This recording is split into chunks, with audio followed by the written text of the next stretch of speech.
Today we're looking at spies in the American Revolution.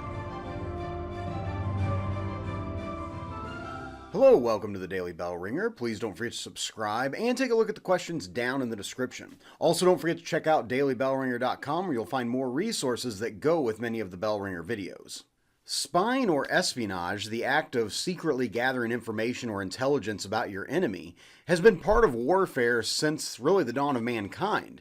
However, spying during the American Revolution was unique since the American colonies had been part of Britain and the two sides were very closely related and had been tied to each other for many years. These were not enemies that were unfamiliar with each other. Rather, they had lived and worked together for over 100 years, so the act of spying on each other went to a new level. Both the British and Americans used spies to gather information, with loyalist informants giving British commanders intelligence and patriots constantly watching for British movements. Before the war had even officially begun, spying was taking place. Thomas Hutchinson, the royal governor of Massachusetts, had dispatched spies to Concord to gather information on rebel activity.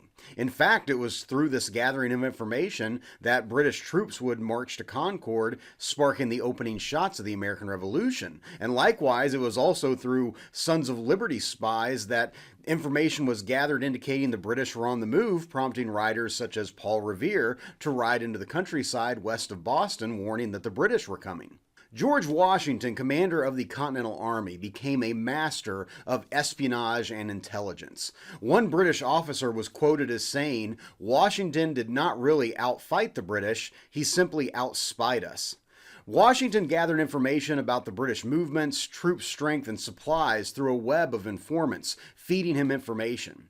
But Washington also realized the British were spying on his army as well, so he purposely leaked false information to mislead the British.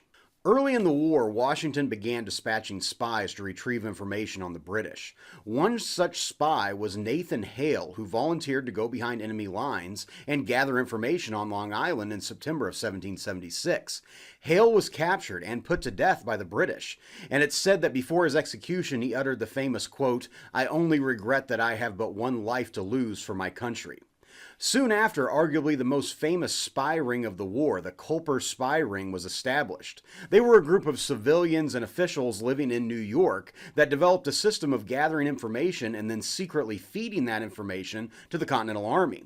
Some of the members included Abraham Woodhull, who took on the secret name of Samuel Culper, which is what the ring was named after. Benjamin Tallmadge was yet another member of the spy ring, who developed intricate secret codes and number systems that could be displayed in plain sight of the British but not be detected. He also developed the use of invisible ink. Anna Strong, who famously relayed messages to agents by hanging certain laundry on her clothesline to indicate information was ready to be delivered. The Culper Spy Ring was responsible for supplying Washington with key intelligence and was believed to have been part of exposing Benedict Arnold as a traitor to the American cause. Other notable spies included Hercules Mulligan, who operated a tailor shop in New York. While under British occupation, many British soldiers and officers came to Mulligan to have their uniforms fitted and repaired.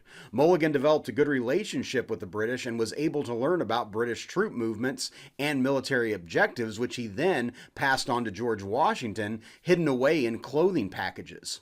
Women played an important role in espionage during the war as well, as they were viewed, especially by the British, as not being a military threat.